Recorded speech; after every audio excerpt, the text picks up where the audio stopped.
Friends, இப்போ என்னாச்சுன்னா சாட்டை துரைமுருகன் அப்படின்னு சொல்லிட்டு ஒரு நாம் தமிழர் ஜோம்பி ஒருத்தர் இருக்காரு. இந்த திடீர்னு ட்விஸ்ட் அடிச்சு பூமர் ஆயிடுவாங்க அப்படின்னு சொல்லுவாங்கல்ல, அதே மாதிரி இவரு திடீர்னு ட்விஸ்ட் அடிச்சு ப்ரோக்ரசிவ் ஆயிட்டாரு. சமீபத்துல அவரு இந்த எல்ஜிபிடிக்யூ கம்யூனிட்டிக்கு சப்போர்ட்டிவா நல்ல சென்சிபிளான ஒரு வீடியோவை பேசி அவரோட யூடியூப் சேனல்ல போட்டிருந்தாரு. அந்த வீடியோவை நான் முழுசா பார்த்தேன். எனக்கு ரொம்ப ஆச்சரியம். இவரா இதெல்லாம் பேசிட்டு இருக்காரு, எப்படா இவ்வளவு பெரிய ராஷனலிஸ்டா மாறினாரு அப்படின்னு ஒரே ஆச்சரியம். இப்ப சம்பவம் என்ன ஆச்சுன்னா, அவரு இத்தனை நாளா வளர்த்தி வச்சிருக்காரு ஜோம்பி கூட்டம், அந்த ஜோம்பி கூட்டமே இந்த சாட்டை துரைமுருகனை போட்டு அடி அடி அடின்னு அடிச்சிட்டு இருக்காங்க.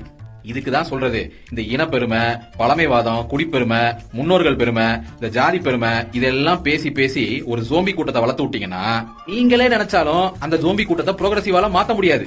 என்னைக்காச்சும் ஒரு நாள் நீங்க ஏதாவது ப்ரோக்ரசிவா பேசி கண்டென்ட்களோ இல்ல பதிவுகளோ போட்டீங்கன்னா முதல்ல உங்க சங்க புடிச்சு கடிச்சு வைக்கிறது நீங்க வளர்த்து விட்ட ஜோம்பி கூட்டங்கள் தான் அப்படிங்கறத புரிஞ்சுக்கோங்க. எப்படியும் இன்னும் 2 நாள்ல அந்த வீடியோவை டெலிட் பண்ணுவீங்க. சரி, அதுக்கு முன்னாடி திடீர்னு ப்ரோக்ரசிவ் ஆயிட்டீங்கல்ல, அதனால உங்களுக்கு ஒரு தேங்க்ஸ் சொல்லிடுவோம் தான் இந்த வீடியோ.